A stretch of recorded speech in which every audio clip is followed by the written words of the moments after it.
Hey guys, in another video I talked about the gable vents that I had to install to get airflow into the attic. Here's a couple of them that I put on the front of the house, and on the opposite side I have these two gable vents as well. So the airflow on this end of the house flows through it this way. Well, I need to add a couple to this corner. So let's get started.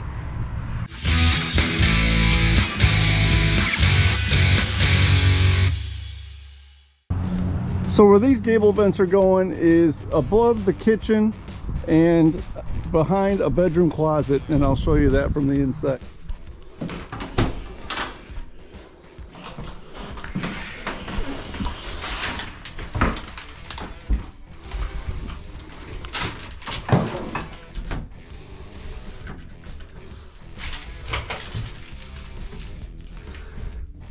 So I cut this hole in the wall here of this closet temporarily. Watch for a video coming up on how to finish this out, and I'll make a nice finished look to it. Let me get a light on in here.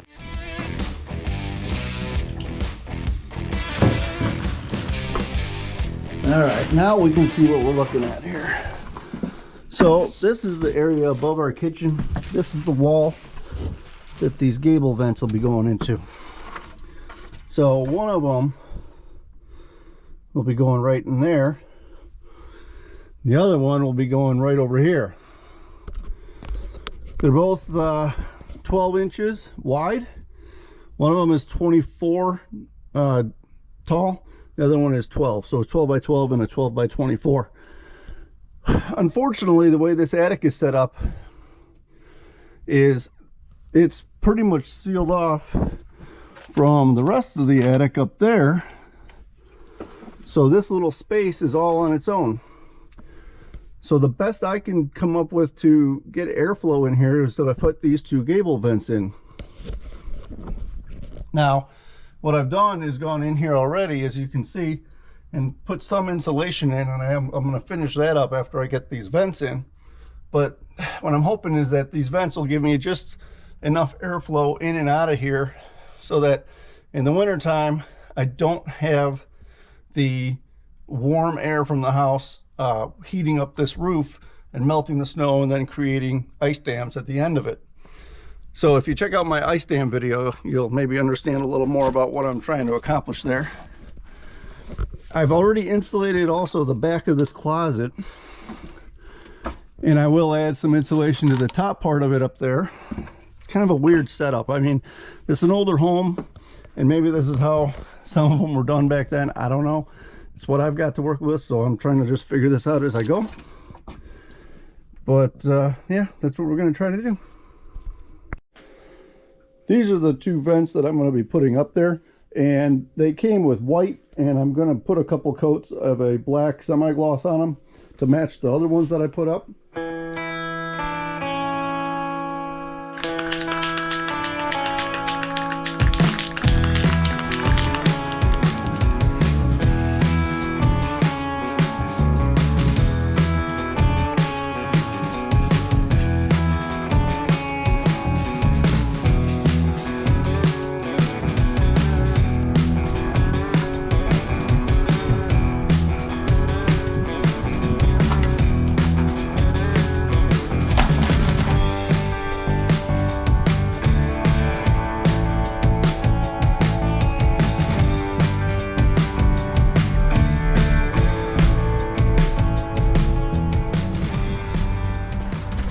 If you haven't seen my video yet on ladders, step ladders, and step stools, make sure you check that out. Got some good information on there on some good ladders to use.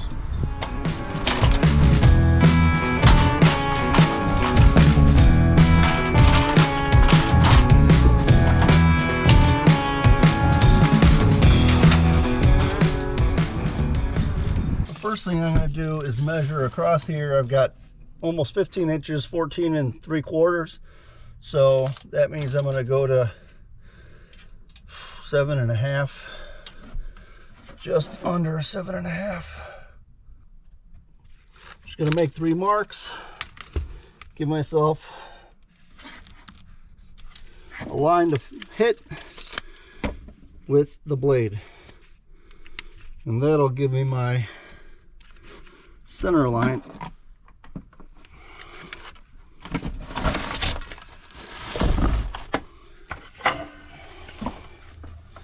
It's going to get loud.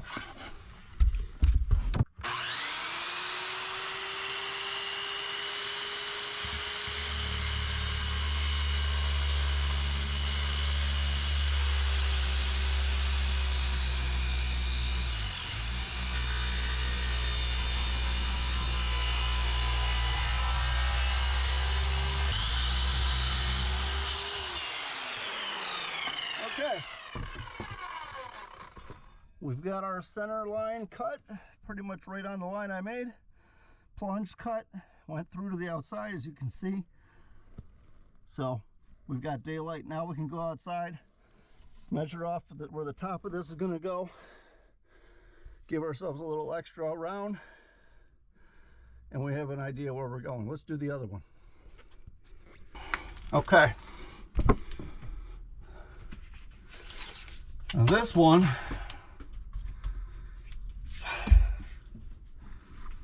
we're going to end up a little bit over each of these studs, which is, that's fine. Because the thickness of this wall is actually as thick as that, the back of the vent that we're putting in. So that works. So again, we could probably just go right about wherever it's convenient. It doesn't matter. 7 inches. We got the other one's 14, so let's just go with 7.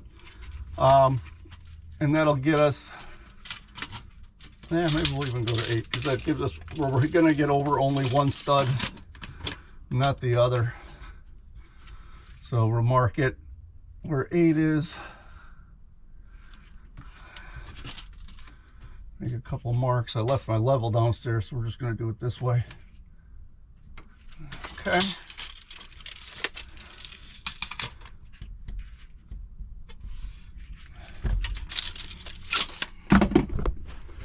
Okay, we got our line about 8 inches off of here. If we go 7.5, 7.5, we'll end up only drilling over or cutting over this one stud outside, and that's great. And maybe be a little bit easier.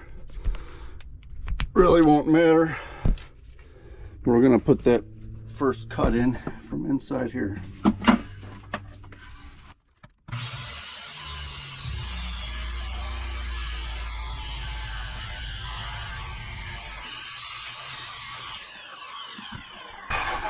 Okay, success. We have a hole started. All right, so I haven't used this head strap to make a video yet, so forgive me if it's not the best footage, but I'm going to try to get this set up and angled so you can see what I'm trying to do up there, and give you a better idea of how this goes.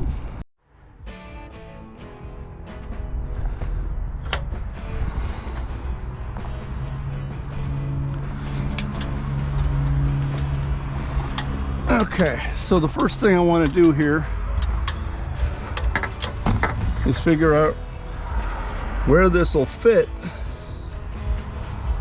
so that it hits against or gets close to the edge of the eave here without, you know, if I cut this too high up, well, it's not going to work. So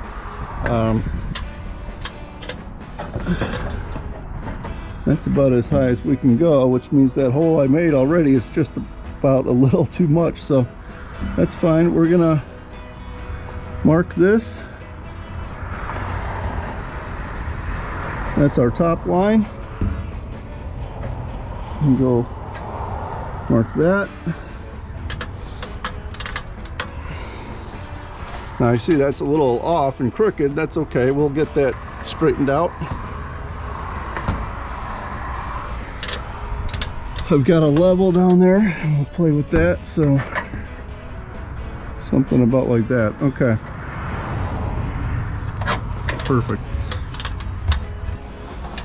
Okay, now remember, from the inside we have about the center of the stud, so we have 6.5 inches on either direction to go. And we'll get this thing level. And get to about 6.5. Now, here's what I want to do. Because that can go 12 inches, because it's a 12-inch wide thing, I'm going to go 6.5. That gives us 13 total. So 6.5 this way, 6.5 this way is 13. Okay, so that's where we're going there. We're going to draw a line there. That's the top line to cut on. Now, it's also 12 down, but we're going to go, yeah, we can go 12.5. Once we get this level, square to that spot, we'll go 12.5-ish. Let's see. Okay, and now there's some overlap on that outside edge of that thing, so it's not super critical that we're exactly right, because we have that outer flange, let's say, to cover any little mistakes. So 12.5. Now we're going to measure to there. So 5 to 18 is our 13. Now for this line, okay, we're going to be right on it. And for these lines from here to here, we can be inside of them, right? Because we've got 13 inches going this direction, so we have a whole inch extra, so we can be cutting on the line or a little bit inside the line on these sides, and these, if we're on the line or a little past down, we're fine too. All right, now that we know where we're cutting, let's get the saw. Now in a case like this, where I'm going up there and I don't want to be climbing back down because it unplugs, so I'm going to tie this in a little bit of a knot. Hopefully you can see that there. That way it will not just pull out and be unplugged when I'm standing up there. I don't need that hassle. Let's take our time going up the ladder. We're going to get this knot shoved in up here somewhere where it's not pulling on me. Okay. Okay, here we go. I'm going to start with this one. So what we're going to do is a plunge cut and then work our way up to the top.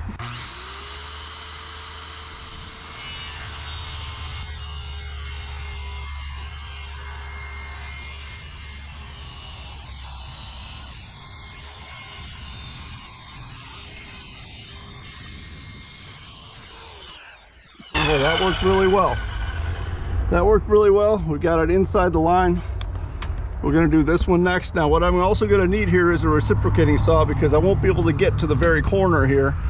I'm going to be able to get, you know, kind of close, but with this even the way, I'll need to use a reciprocating saw to cut into that very corner. So I'll get that in a minute, but let's finish what we've got started here.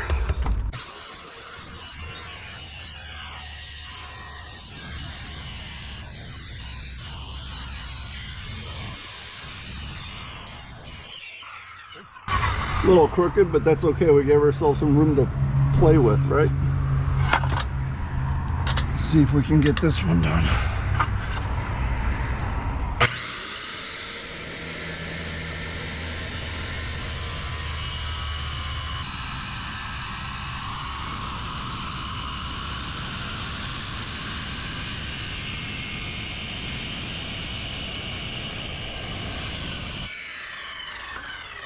All right, so we missed on that corner a little. That's okay. We'll hit that with the reciprocating saw again when we get that out here.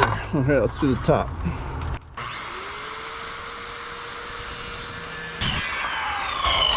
Okay.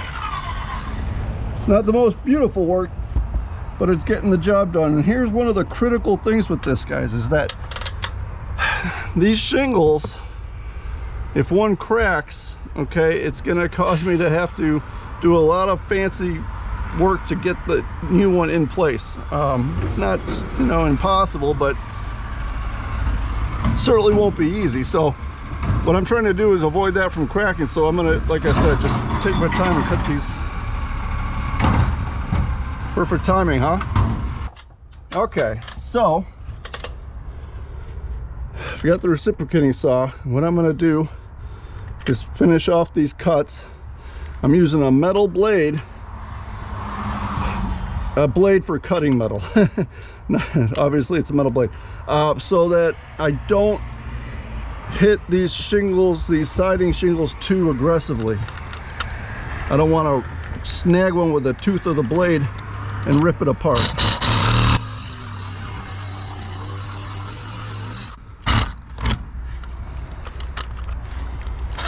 I know I've got this blade in upside down. That's so that I can get into that corner over there.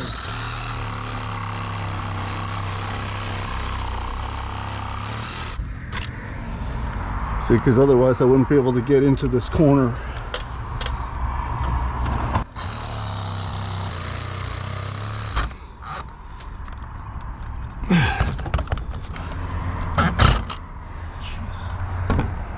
Okay.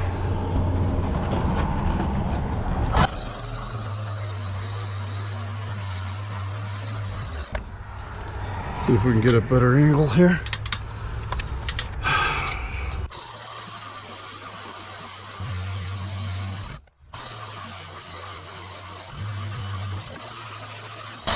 All right, so like I said, these shingles will dull a blade real quick. So it's taken me quite a little effort to get this through there, but it worked. Looks like we got a little bit of a cut to finish here.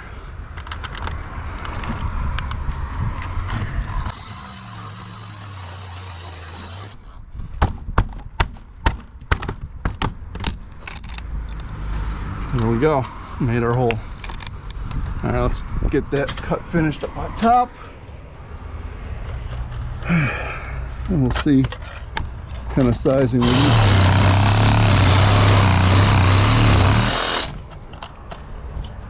All right, we're in. What do you think of that? Leave me a comment. Okay, so here's what we're gonna do. I'm gonna climb down here. I'm gonna get that vent.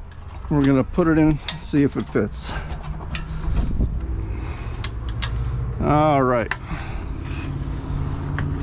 Well, actually, this side goes up, this side goes down, and it fits just fine. Fantastic. So what I'm gonna get some sealant, actually, hit the back side of this, just so that it kind of holds it in place. Yeah, actually it's staying put. All right, I'm gonna set this in place. I'm gonna go get a drill, go inside, put a couple screws in there, and this one's done. Okay, so what I've got here are some 3/4 inch panhead Phillips sheet metal screws.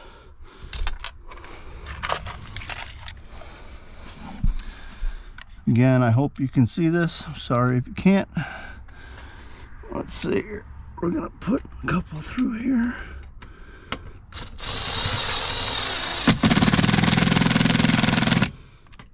Okay, that'll hold that.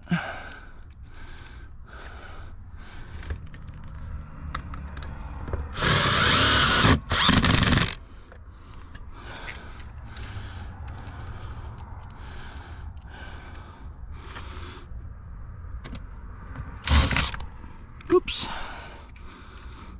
Let's try another one.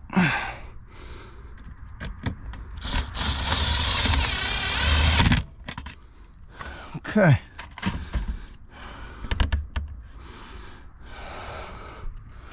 That'll work. Okay, so we're gonna do the same thing with this one.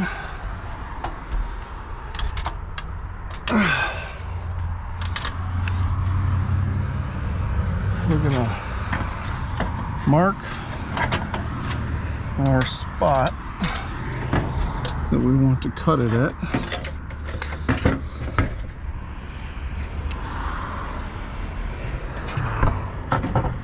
Okay, this will work well.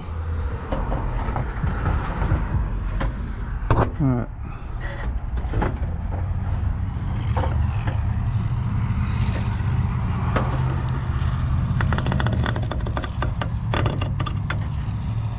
Okay. Okay, so on this one, we've got, remember, 14 inches across and 24 down. So this is our center mark. That means we got 7. We'll go 7 1/4. That puts us at 18 1/4. 7 back. 3, 4, 5, 6, 7 1/4. All right, let's get that level.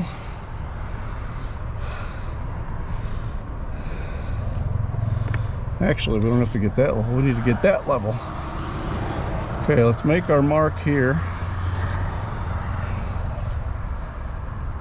We go to 18 1/4, and then 2, 3, 4, 5, 6, 7 1/4. Okay. Now here, at 24, so we're gonna have to go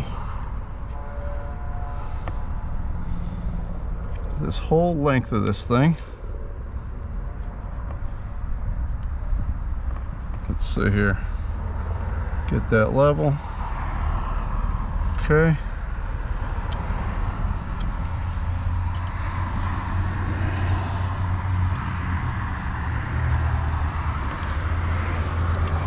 Same with this side. Start there, get it level in the bubble. Okay.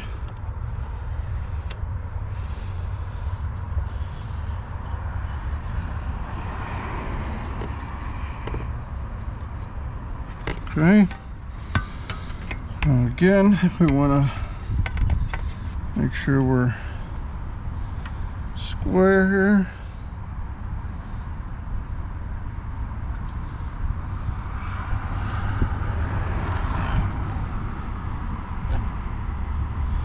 Well, let's check that that's 24 here. Let's see. Start at the top, go to the bottom. We can definitely go outside the line on the bottom if we're on the line on the top. All right? And we can be on the lines on the side. All right, nothing like talking it through, guys. Let's make it happen. Okay, so once again, I'm gonna tuck this knot part of the cord in here. Give me a little less bit of the cord pulling back on me. I'm actually gonna tuck a loop into here too. All right, give me a little room. We can start right here and start cutting and go up from there. Now what I'm going to do is cut all this upper portion out. Then I'm going to drop the ladder down just a little bit to give me this bottom. Give me room to access that because the ladder is kind of in my way.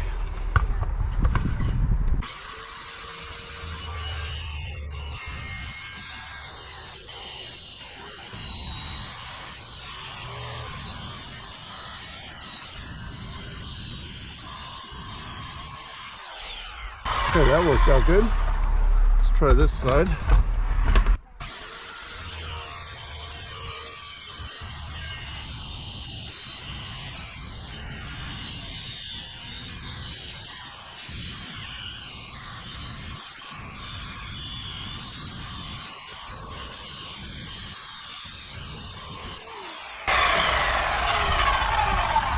That one was a little less beautiful.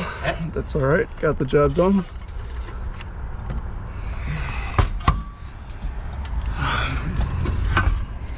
All right, can't do that. Flying blind on this one. I'm gonna have to look through from underneath.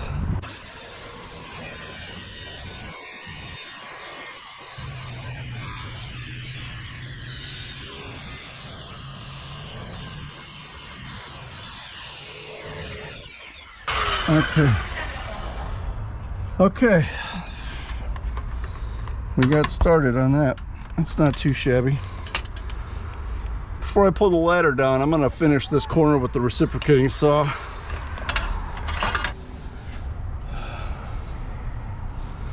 All right, let's finish up this cut. We're gonna cut these edges down and then finish our bottom.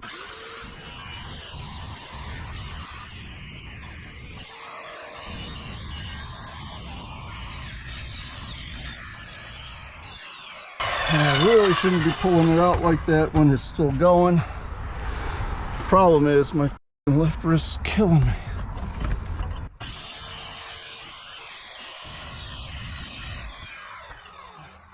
Let's try to get this done here.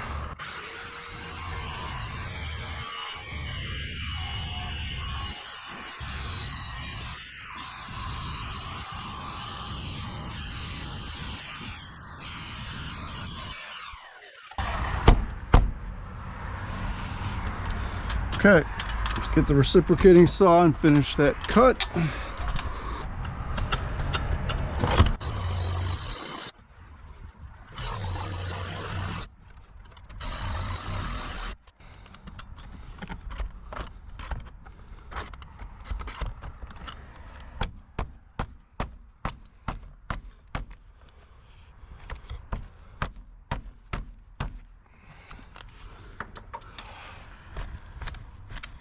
We've got nails to deal with, that's the problem.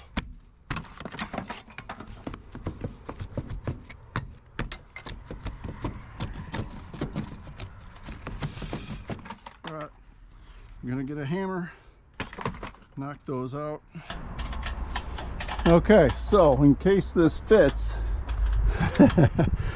we're gonna have a little construction adhesive with us to hold it in place. I don't like just setting it in there like I did last time. So I'd say that fits pretty good. Nice.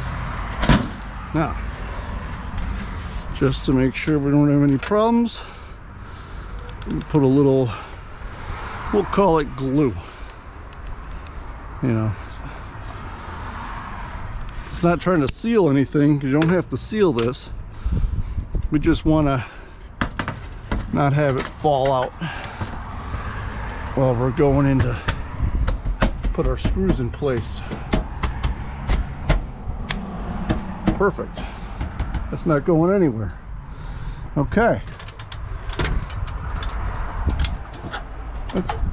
So I'm going to go inside and I'm going to put 3 or 4 screws in that just to hold it in place. Little sheet metal screws like I put in that one, 3/4 inch sheet metal screws. And that's that. Down to 6% battery on this GoPro. All right, guys, well, there's some gable vents, so hopefully we'll have a little better airflow here in this little corner. It's certainly not ideal because ideally you'd have soffit vents, but this attic was completely sealed all the way around. So this is my option for getting a little bit of airflow above this kitchen and behind that closet. Adding a lot of insulation is of course going to help me out, which I'm working on. I've got a radiant barrier going in as well. That'll help keep heat in, and in the summer keep heat out. So very important. Also the venting though, the gable vents and any other venting is also critical because you want to make sure you're not cooking that roof. So we just had this roof 1.5 years ago. I really don't want to just cook those shingles to the point where they're only going to last 10 years. So you lose a lot of the life of the shingles if they get way overheated like that. So trying to avoid that as well. Hope this helps you out, gives you some ideas. Click like, click subscribe. Hope to see you in the next video. Thanks for watching.